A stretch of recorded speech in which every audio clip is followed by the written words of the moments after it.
All right, ladies and gentlemen, welcome back to the SBL.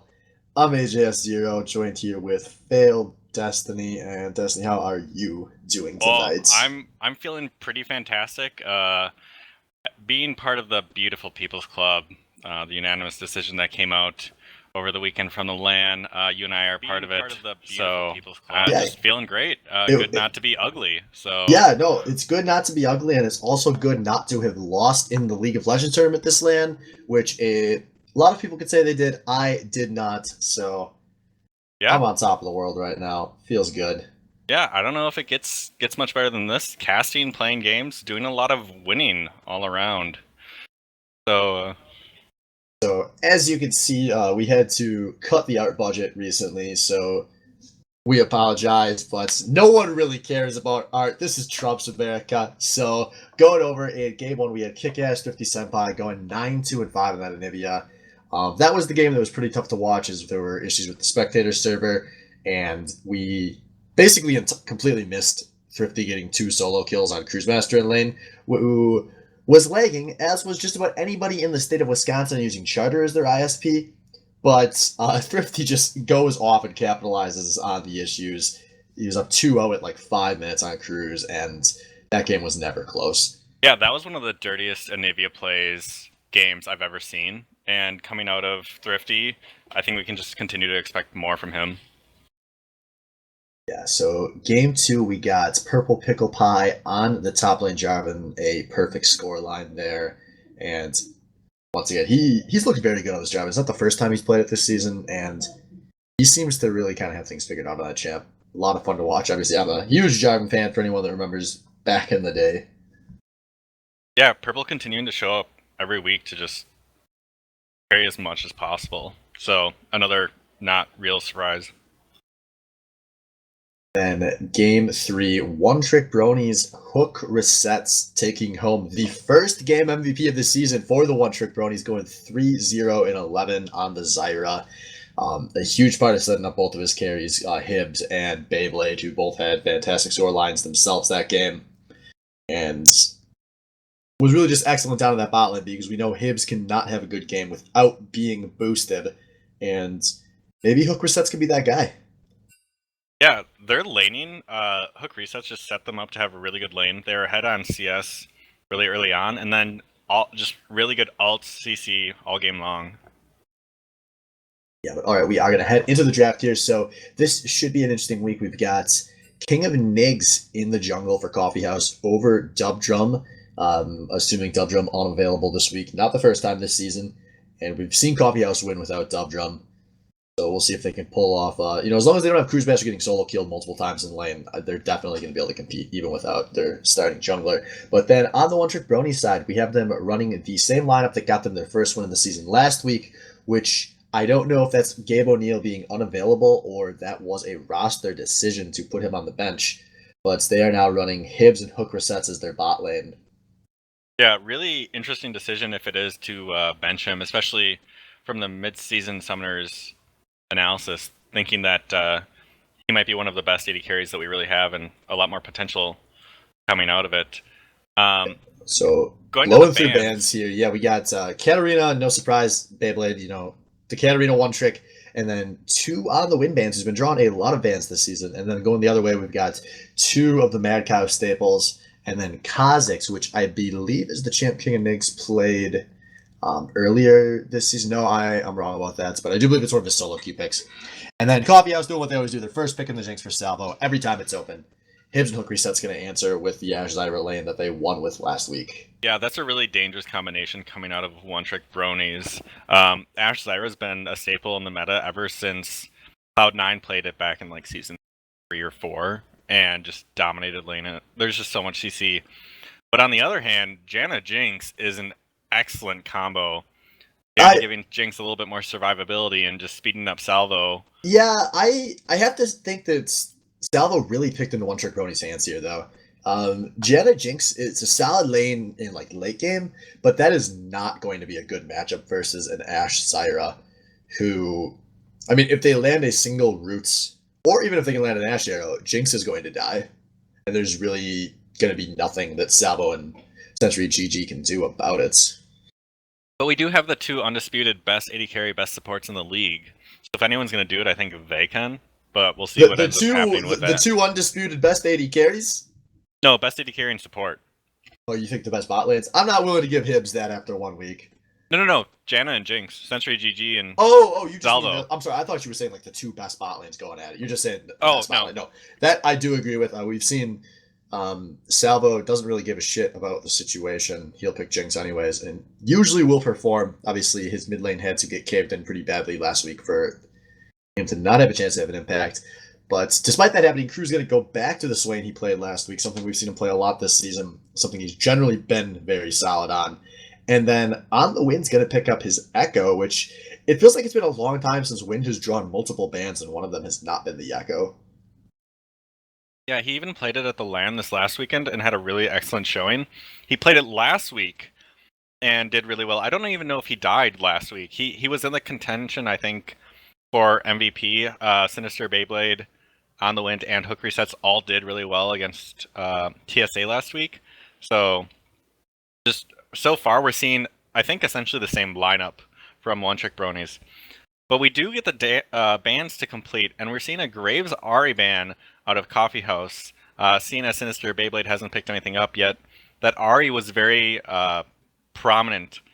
Yeah, that was the Ahri is the one pick that One Trick Bronies was running with those other 4 last week. Like you said, those Correct. are the 4 same picks. And then not only was he good on that Ahri last week, but he was going off in the LAN tournaments, and he actually won the LAN 1v1 tournaments as well, playing a bit of Ahri. So I'm not surprised to see that taken off the table. So things can be rounded out with some picks we don't see a whole lot of these days. Evelyn and Cho'Gath. Yeah, Coffee House. Let's see how large this Cho'Gath can get. I was expecting Cruisemaster to be on the Swain, so Cho'Gath for Scarl Williams or Mad Cow. Haven't seen him perform on it, I don't think, ever. Not no, to say he hasn't performed, he just hasn't picked it, right? Yeah, he has not picked it yet, but at this point, is there anything the Mad Cow could pick that you'd be like, oh, that doesn't seem like a Mad Cow champ? I feel like my perception of Mad Cow, I would fit it to anything that he picks. Like any top laner? Or just anything in general? Anything in general. If it was like Mad Cow's playing in the NH Challenger Series up against Impact, I'd be like, I don't know, sure, he's probably fine. I don't think he'd play Janna. That's just it, though. He's a Mad Cow. So then things gonna be rounded out with something a little more standard for One Trick Bronies, picking up Syndra for the Sinister Beyblade. Yeah, and he has played that before, so something that we've seen. Sometimes he does well, sometimes he doesn't do well on it. All depends upon the matchup. So this is really Cruisemaster's time to shine. If he does well in this lane, it really sets Coffee House up to do well for the remainder of the season if they don't have Dub Drum to just step up as another carry. If he can't beat Sinister Beyblade, who ended up winning, like you said, the LAN, then it might be a tough spot for this this One Trick Brony squad. Yeah, really curious to see House.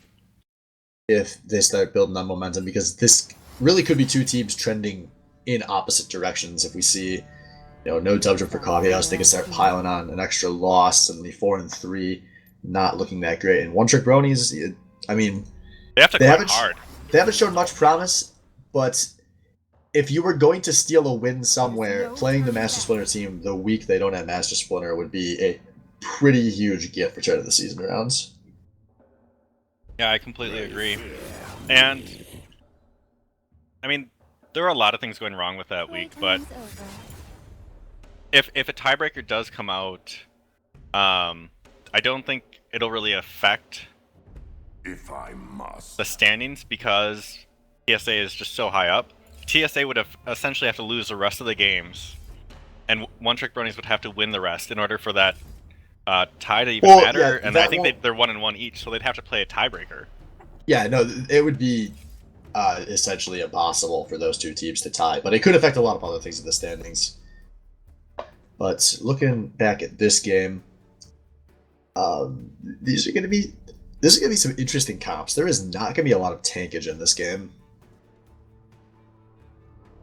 The Evelyn, I think, is one of the most interesting picks out of this coffee house team, as he's going to be running around the map, and every lane has some form of CC. Janna and Jinx have the multiple slows, and then a root with Jinx's chompers.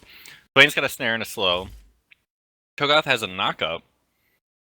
So that's a golden lane or golden game for Evelynn to be in, because she can gank just about anything that she wants to. Yeah, but the tough thing about that Evelynn pick for Coffee House is Eve's one of those picks where when it's working well, you just dumpster on the opposing team, but when it's going badly, you just walk into lanes attempting to gank and die. And I really think there's going to be a lot of pressure on King and Niggs in this game, because when you're playing Evelynn, your first few ganks have to be meaningful. You can't get to 15 minutes at 0-0-1 and say, all right, good enough. Right.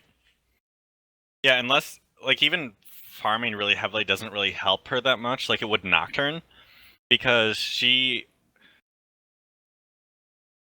needs to do a lot to really get on the same level as Nocturne, because Nocturne's got that global ult, whereas Evelynn has to essentially be on top of someone. Yeah, it's hard to ward and figure out where they are, but like Nocturne's, you press R and you win, and you can come from anywhere. Yeah, there is just so much potential to go ham out of this count for the one-trick brownies. So, who do you like so far? And it is tough to say just out of these two comps. I think in terms of comp, I gotta give the edge to one trick bronies. I feel like that Coffee House are gonna have such a hard time getting onto Hibs and Beyblade. Yeah. And it's impossible for me to see Mad Cow getting into this game without just dumpstering in laning phase, which it's Mad Cow. You can never rule out him just dumpstering in laning phase, especially going up against On the Wind, but On the Wind on what's probably his best champ. And there's just so much peel out of one trick bronies. I can't imagine Cho'Gath walking up to the back line and getting damage off. Right. And as soon as one person falls, if one trick bronies do get engaged on, having that Nocturne able to dive the back line, and then the Echo probably able to follow up too, there's just so much CC that you don't really ever want to face one trick bronies. We might see that come out of the Coffee House team, that they just do a 1-3-1, and the people that are doing the ones, the Swain and the Cho'Gath, just need to be tanky enough that Nocturne can't kill them, and they kind of shut down this one trick bronies team. But yeah, right now I'm leaning towards the side of one trick bronies as well. They just have a little bit more damage. They have a little bit more CC, a little bit more utility overall. And missing Dub Drum, I think that might be the final nail in the coffin. King of Niggs is going to have to play out of his mind in order to really pull this team together. Because we've seen Mad Cow and Salvo be able to do it before, but that's when they've had Dub Drum. Yeah, for what it's worth, though, this is a similar situation to Week 5 when Coffee House was able to win without Dub Drums. Just to give you guys a refresh on some of the picks in that game, we've actually got mid and bot lane are the same picks as that game, and King of Niggs was on the Hecarim in that match, went 2-4-10, so not like super effective. It was just a game where they got some late game team fights going, and Salvo was able to just take over and carry. Yeah, and those are things Salvo just does.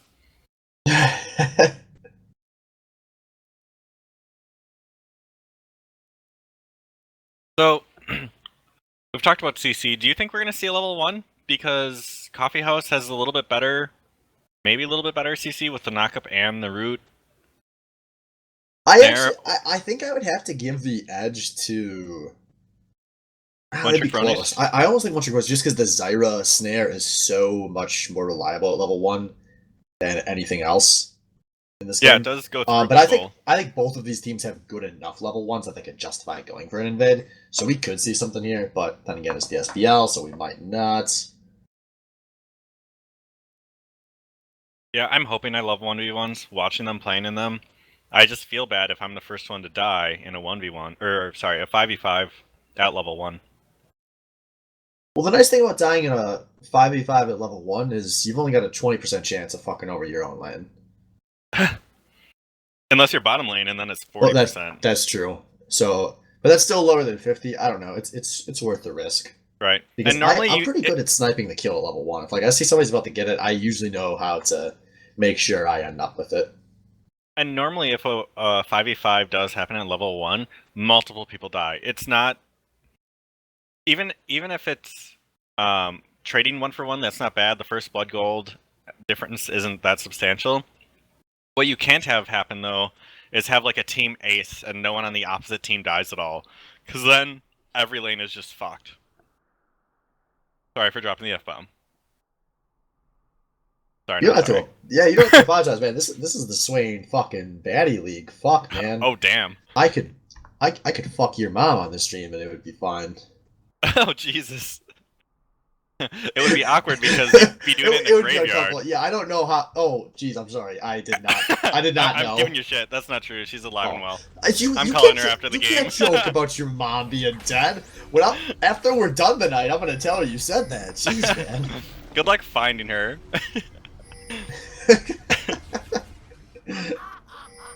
But yeah, we see everyone running out.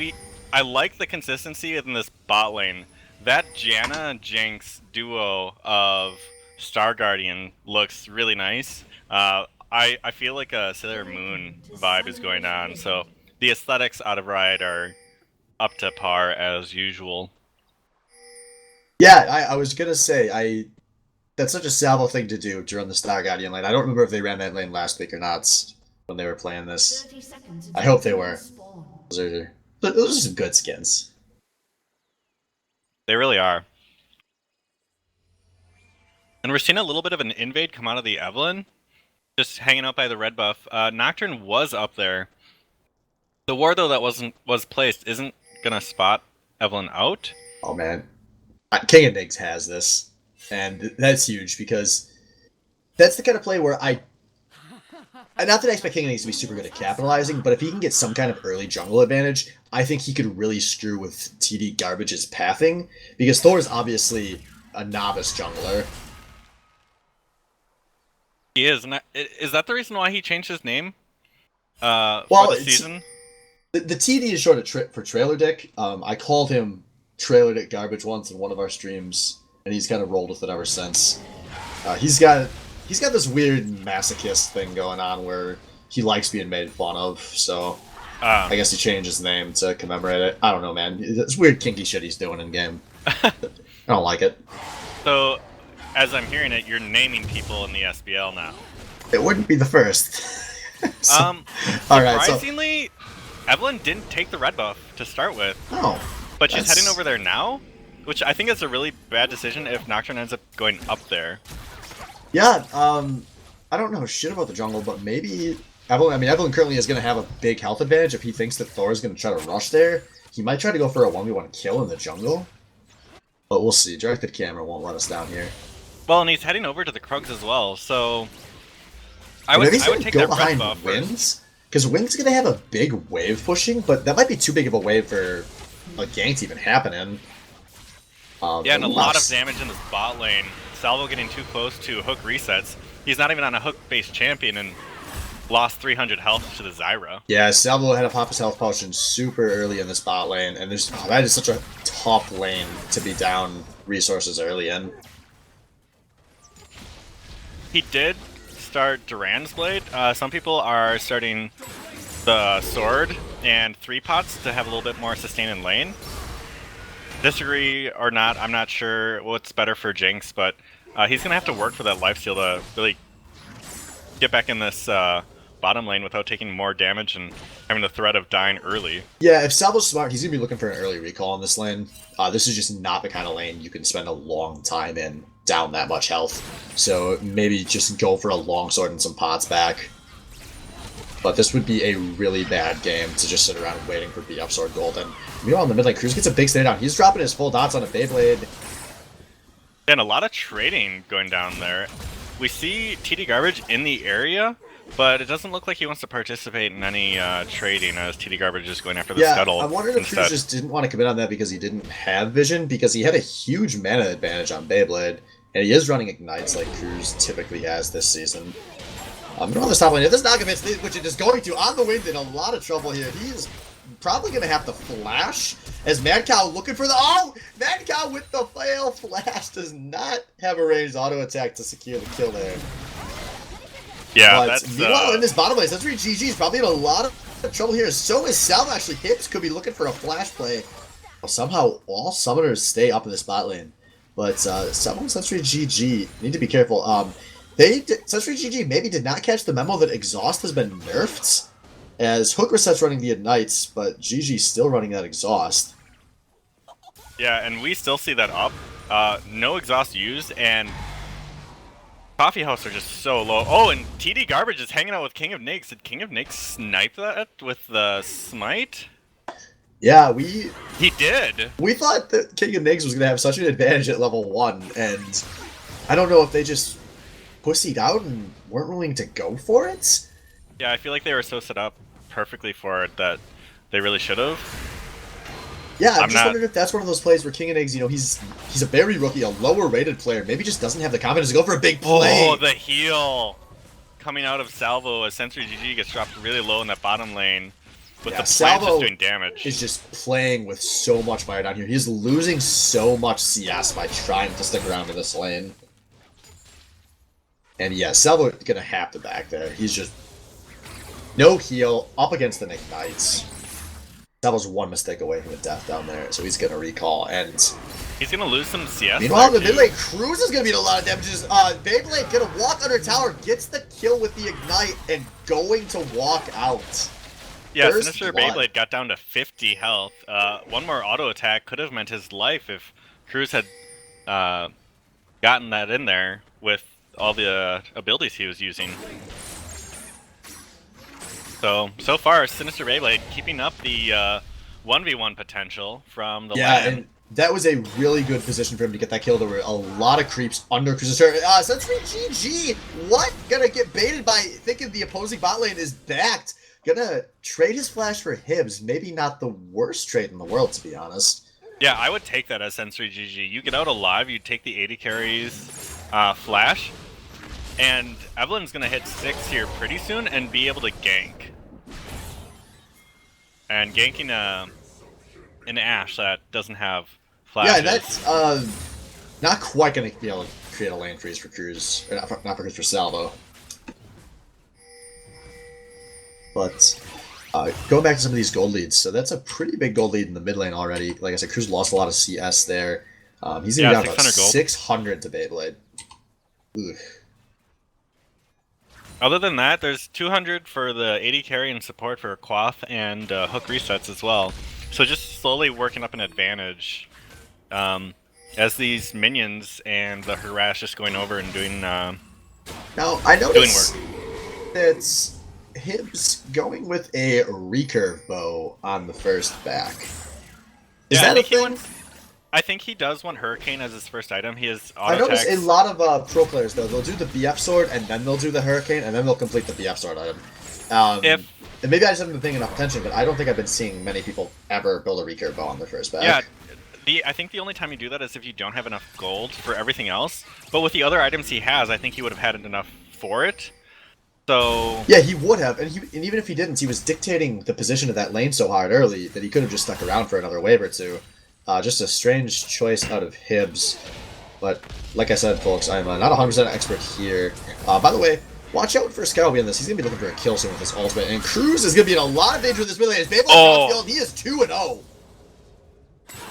I think Sinister Beyblade got the confidence coming out of this LAN. I know we keep going back to that, but he's dunking on Cruisemaster pretty hard, and Cruisemaster has shown up, as far as we've seen this season, in every game, just doing the work that his team needs him to do. Wind is going to die. Scallion just chomps him down. Gonna put his team on the board, and a kill that was really needed because things are not going well in the other two lanes. Yeah, it looks like we're gonna see the fight between Quaff as an 80 carry and Sinister Beyblade as a mid laner, trying to keep down Skarl Leandis. He gets so tanky that it might be hard. We'll just have to see how it goes as the game progresses. TD Garbage set up in this bottom lane for a gank. It looks like they're going to wait out, see if someone Walks up. Oh, yeah, the the arrow. arrow hits on the sentry. GG. They're going to be able to chain everything here, but they are not going to hit the snare, but it is not necessary. TD Garbage with the kill. And now it's Salvo. Oh. The flash ult. The flash ult. Ladies and gentlemen, the 7th best player in SBL history. Yeah, I think he's starting to feel the pressure in this game as trying to rebound with a kill. And Salvo, I know you know this, but the Jinx rocket does more damage the farther it goes. I mean, it's really disrespectful if you don't let it go that far. Ooh, Evelyn flashing in the snare, not going to hit on the center of Evelyn, but he is going very slow away from King and Cruz here. The Ignite going down, the dots are ticking, and that's going to be a kill onto the Evelyn. Yeah, that was a gank that really needed to come out of the side of Coffee House. King setting himself up in the right position to counter a fight that was starting to happen between Sinister and Cruisemaster. So just really well played out of those two. Yeah, now looking for another gank right up onto On the Winds here, who has a flash available, but not going to need it. Does take a lot of damage on that trade, though. Yeah, but at that point, it's almost worth wasting the jungler's time. He didn't have to burn his flash. If he does get forced out, he's got his TP to get back to the lane, or maybe even use it to go down to Dragon and then walk back up if he needs to. And he's going to push this wave in. They might set up for a Dragon. I see a lot of wards on the side of One Trick Bronies on this river. Yeah, and one thing we haven't talked about, Hibs and hook resets have been destroying the Salvo Sentry turrets. It's at about 20%, a little under health currently. They're going to take that turret within the next few minutes here, barring a major play out of Coffee House. And that is super early for a turret to come down, just from a laning phase. Well, and that's a lot more gold that's going to swing in their favor. Right now, they've got an 800 gold lead. That's going to set it up to be 1,500 if all goes in their favor. And Hook Reset says, hey, I've got some more plans for you guys to deal with. Not carrying the additional CSs. Oh! Arrow going on up to top lane. No, it was going to the jungle. No, not to top lane. That looked like it was going to go to jungle. Yeah, they were looking for Evelyn wasn't that low, I don't think, to actually die from it. So Hibs getting a little hypey on that. Sometimes arrow. when you're winning your lane, you get to try stuff like that. Yeah. I don't know, the cooldown, though, with this next dragon coming up, I feel like you want that. Speaking of which, with Quath, he just finished the Hurricane. That's his first completed item. He's going to walk back to lane with it. Shoving this lane so hard. He's going to be looking to take that turret very quickly here. Keep Salvo pinned under his tier 2. And on the other side, Mad Cow destroying On the Wind in CS. He's up 22. Yeah, he's up about 700 gold in total there. Yeah, that kill coming in advantage of Mad Cow as well. It's interesting because Cho'Gath just wants to get tankier. Oh, he's going in. He's going to blow a flash here at the least. Wind's going to maybe try to get the stun there. And now Scoutwind is actually turning away because TD Garbage has shown up. He is going onto the Mad Cow. Gets the fear off despite the flash.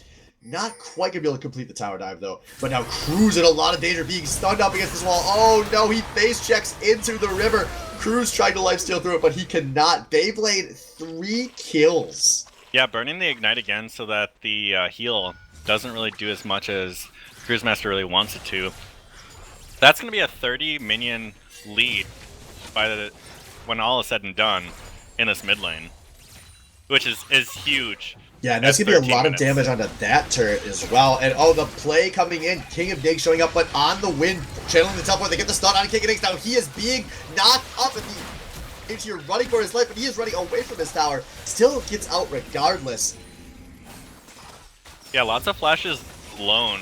Hibs but and could be a top play here. I think On the Wind should actually stick around in this bot lane and try to push, because Scoutwind is going to be putting a lot of damage onto the top turret. But yeah, I think Bronies have a chance. If Wind had stayed, they could have traded 1 turret for 2 here.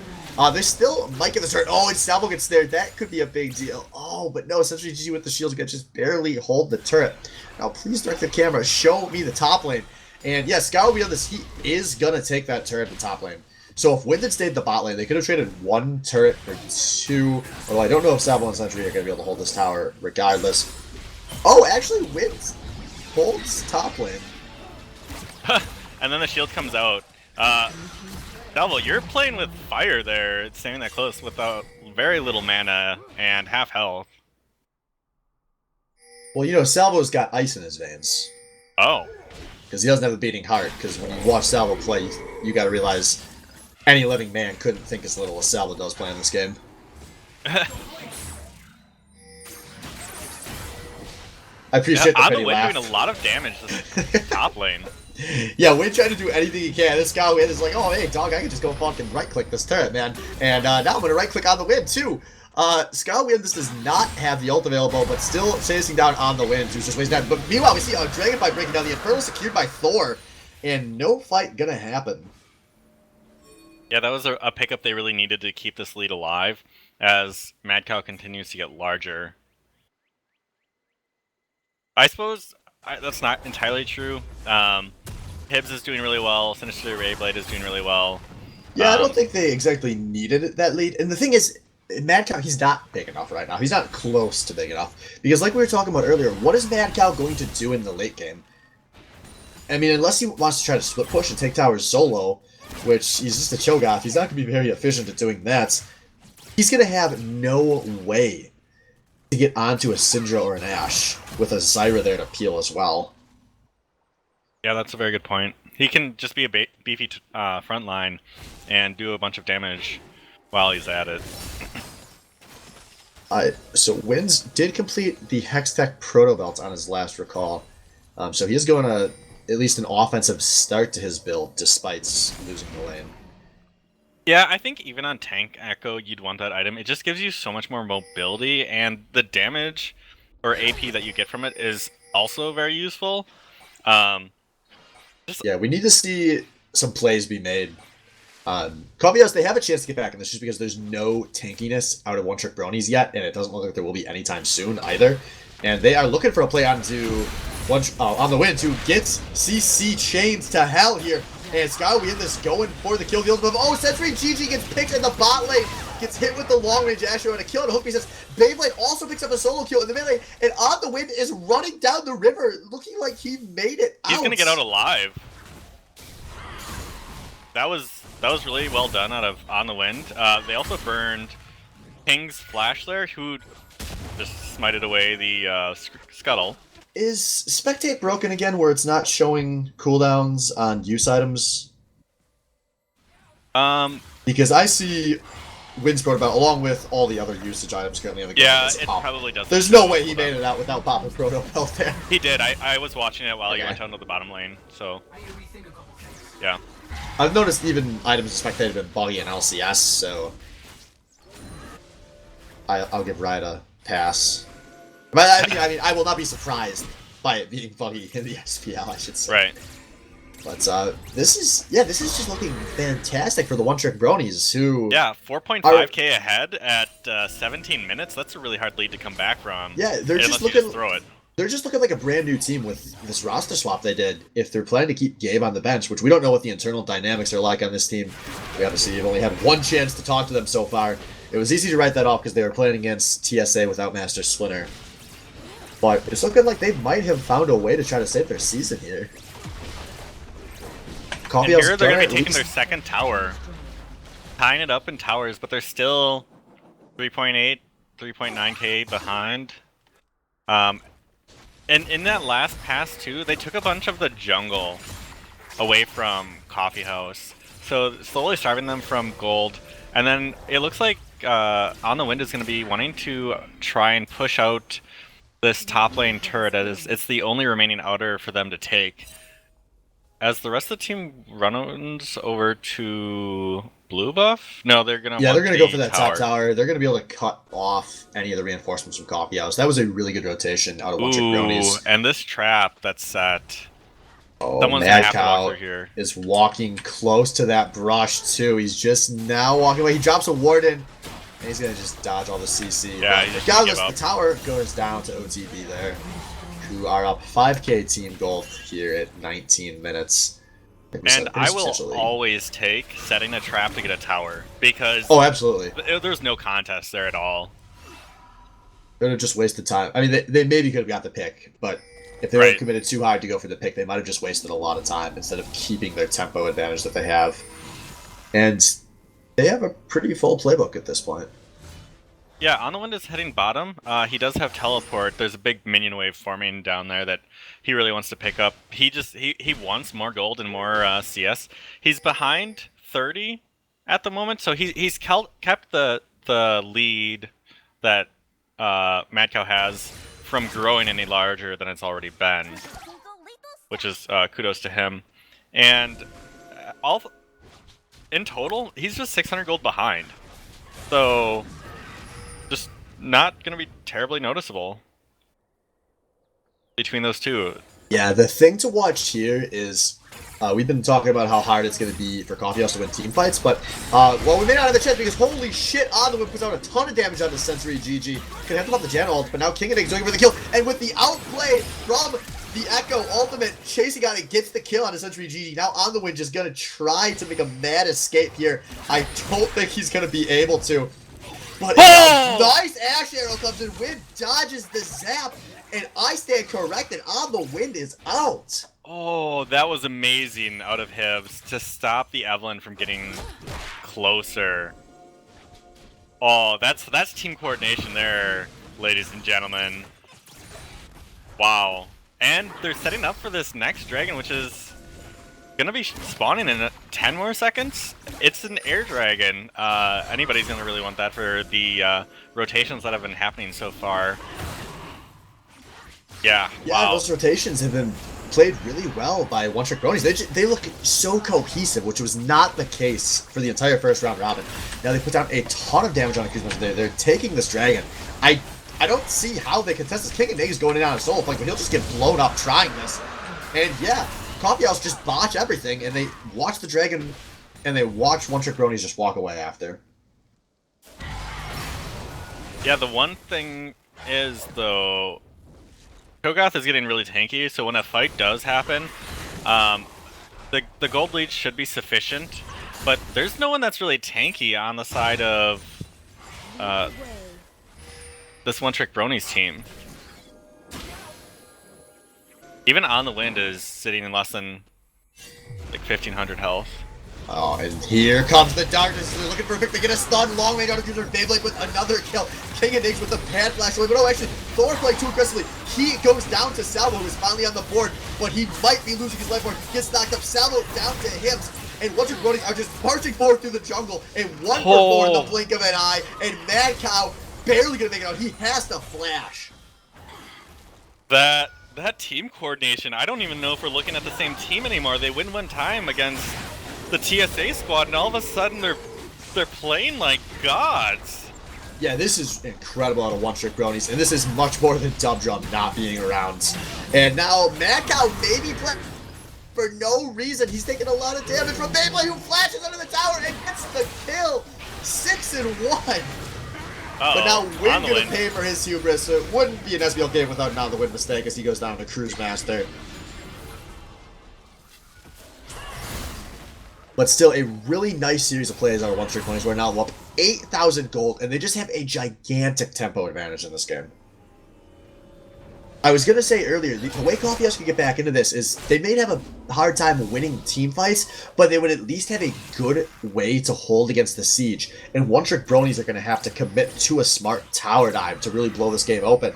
But One Trick Bronies maybe just got the lead they needed to be able to brute force their way in via any play here. Yeah, 7k is a pretty huge advantage, and Yeah, the because score now lines right now for One Trick Bronies just keep getting better.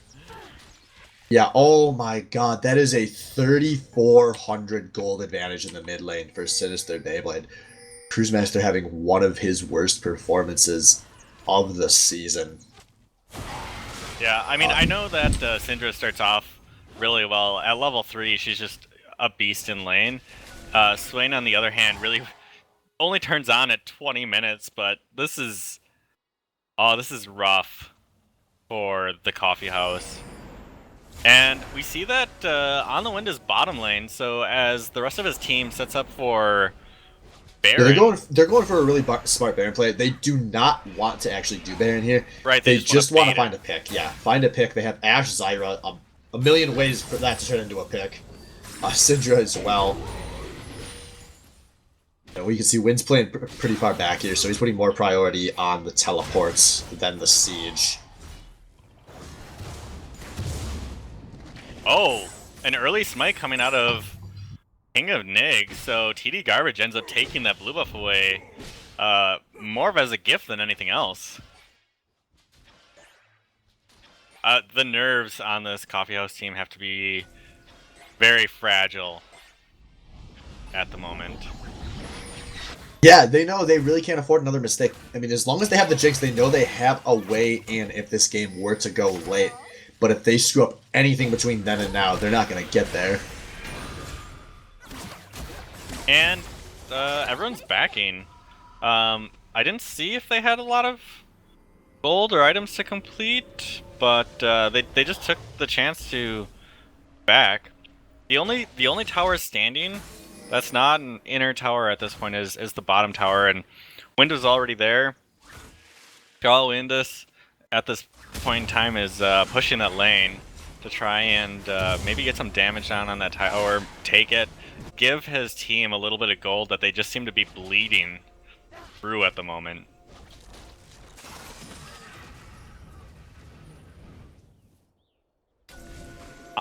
Salvo, on the other hand, has caught up in CS. He's still behind in gold. He's 600 gold behind. The rest of Sinister Beyblade up 70. Mad Cow up 50.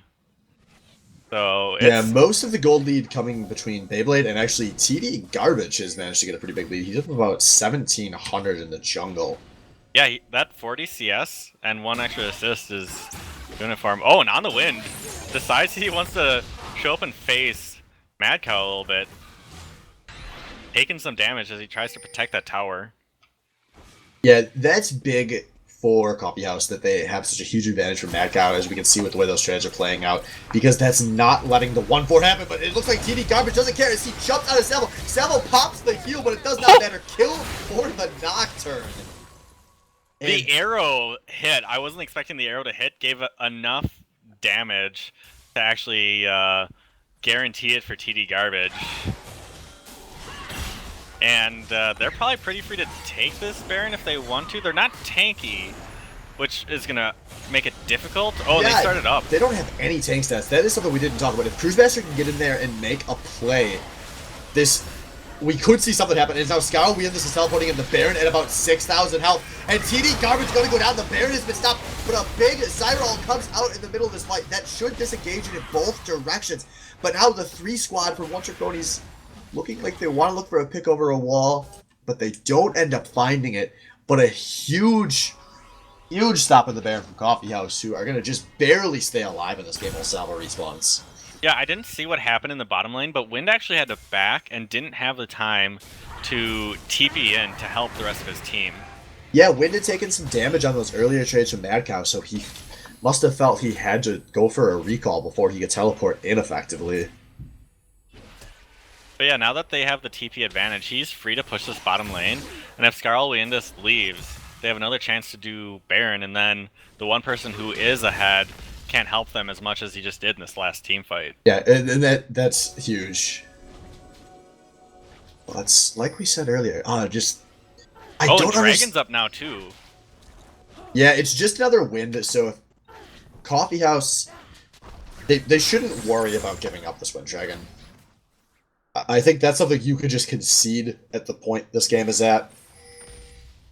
And yeah. But like we were talking about leading up to that last Baron, no one on One Trick Bronies is building any tank stats. It was this Lichbane is the second item out of On the Wind. Blade of the Ruin King, which is now back out of TD Garbage.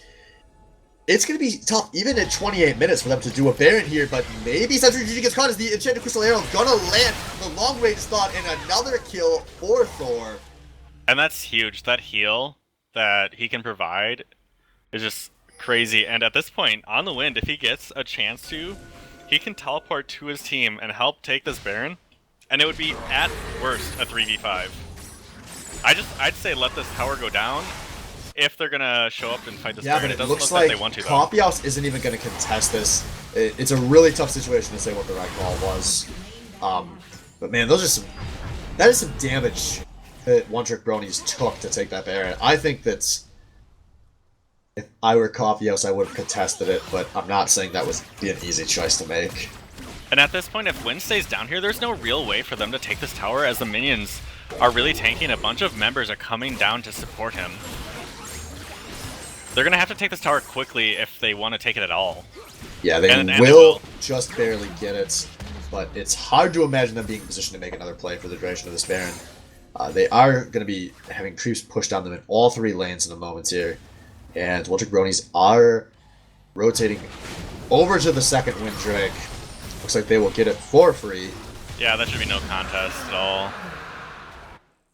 So 9,000 is the gold lead for the One Trick Bronies here, as they look like they want to stack up in the mid lane. They've got a big wave in the top lane as well, so once again, a lot of ways they can approach this in a moment, as they are chunking away at that mid tower.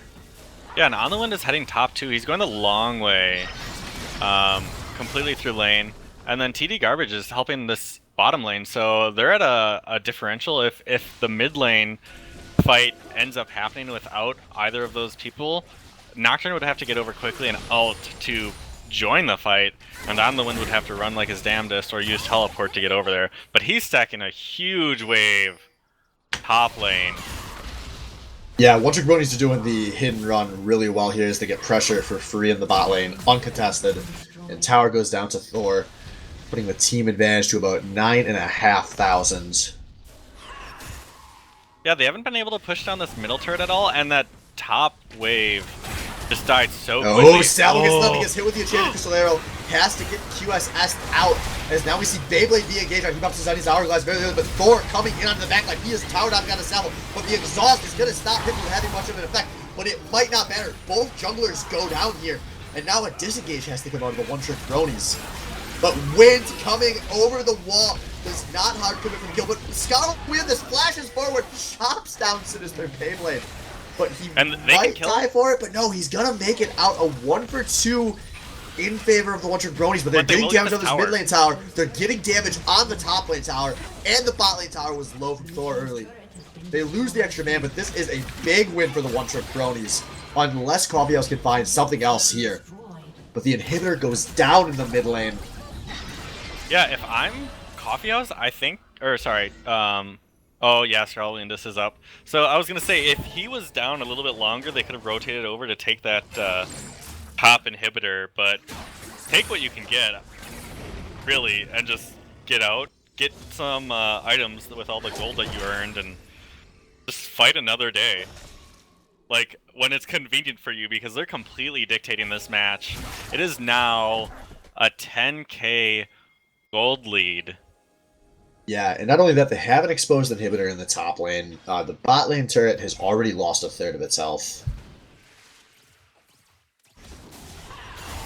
I think Coffee House is just going to be slowly starved of gold, even with these super minions heading in. That they won't be able to leave their jungle as soon as, or leave their base as soon as On the Wind gets that top lane wave pushed into the inhibitor. They've got some wards up there now, but that's just after clearing out some of the other ones.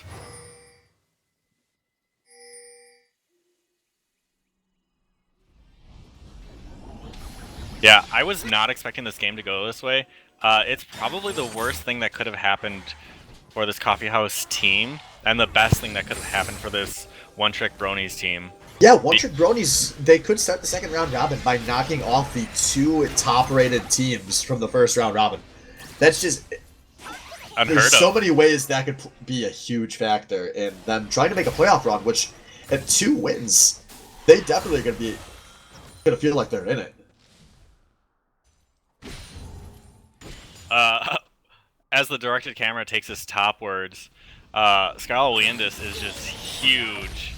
he's got all that health compared to On the Wind. He's sitting at 4,500, On the Wind sitting at 2,100, so more than double, and On the Wind can just barely do damage. Yeah, this is such a weird way for the 1-4 to play out, where On the Wind has never had a semblance of pressure when Mad Cow was there. But I mean, if you're gonna take away the entire like gold resource that a coffee house does have, that's worth it. Like they just have to push down this wave into the tower, take it, and then they win any team fight that they want. Oh, but there's a snare on the hip that could be huge, but he makes it out and he gets a stun out of Cruisemaster, leading to his death. Now the teleport coming in on Scout, we have this, but I think this is going to be too late. As the turret goes down, the teleport does not go off. Wind very deep here, but he's going to ult out as Hims and Beyblade getting down a ton of damage. Hims actually going down, but Beyblade, no, he's actually too low to continue here. A 2 for 2, but the base has been fully cracked open by the Bronies. Yeah, now they can take all the inhibitors at whatever timing that they want. And that ended up being a 2 for 2.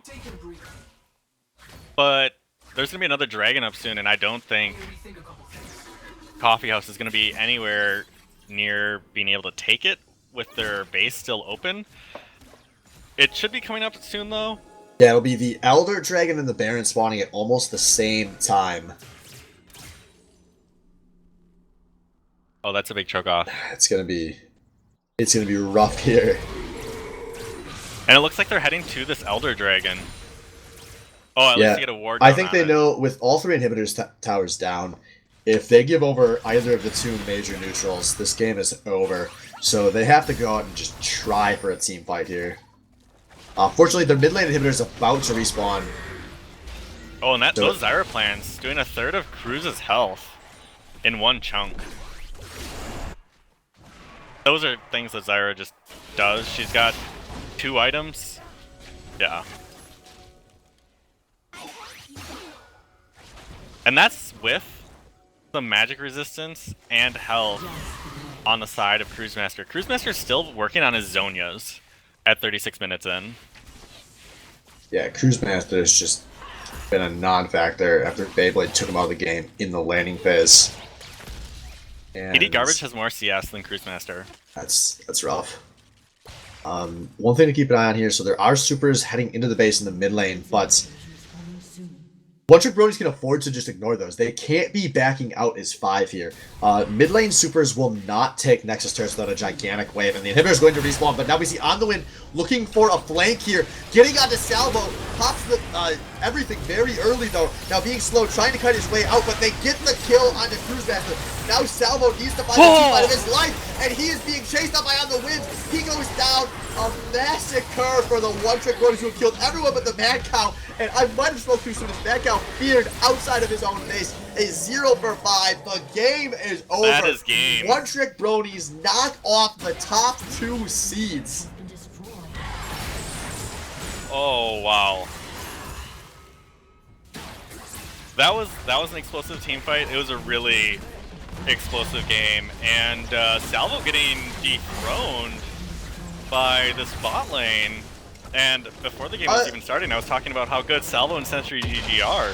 I don't want to put too much of that on Salvo. I mean, he obviously wasn't perfect that game, but so much of it came down to they played that level 1 trade so badly, but then after that, it was just Sentry GG and Cruisemaster were just giving up their lives as often as they could, and they just gave away so many turrets so early, and One-Trick Bronies had really clean, decisive shot calling to close that game out. I mean, as a team, they played that just super well. They got to be really happy with how that went. Yeah, who do you want to talk to? I think Sinister Beyblade really showed up, but... Yeah, I was kind of hoping we could see if we could get him in here. I'm going to see if I can contact him real quick.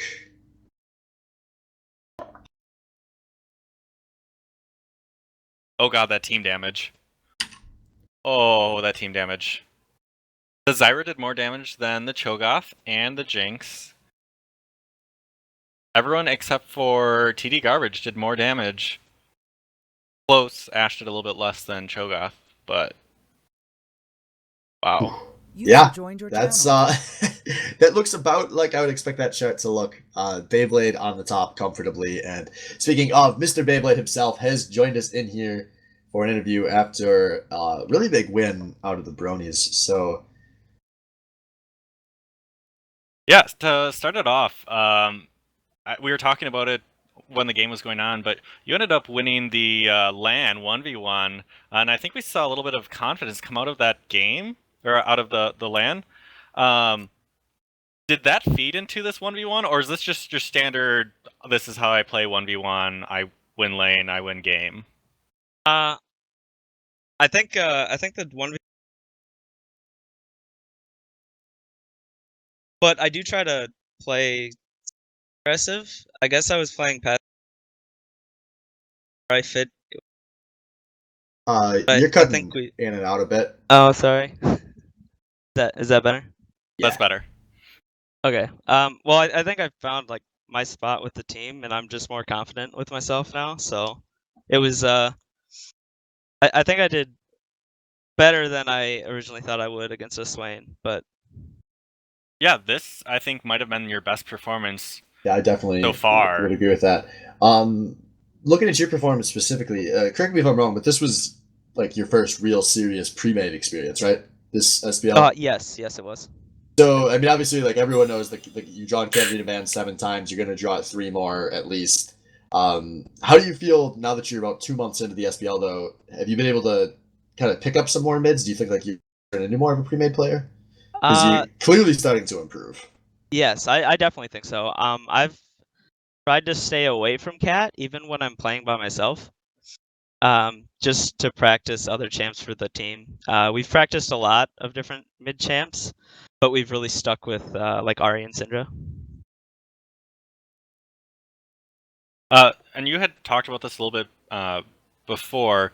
How was the team synergy this game? You guys looked really cooperative, and just everyone looked to rotate pretty much together. Is that just lots of practice, or the game just went your way this time around? We definitely have been practicing our shot calling, and it helps having On the Wind, TD Garbage, and Hibbs all shot calling for us. Whereas before, if we had Hibbs, then we wouldn't have Garbage because we'd have Gabe.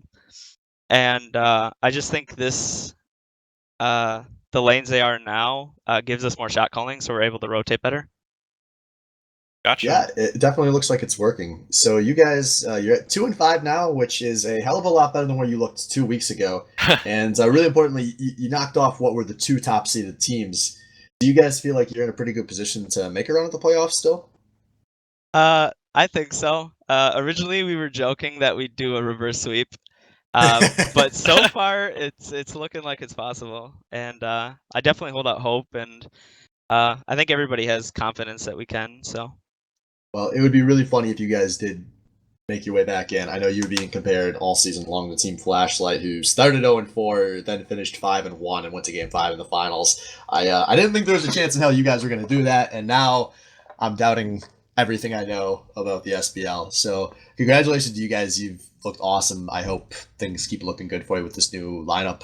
Thank you very fantastic. much. Congrats on the win. And that'll do it for Game 1, guys. So we'll be back in just a moment here. We got Purple Pickle Pie versus Master Splinter coming up in just a few minutes. Stay tuned.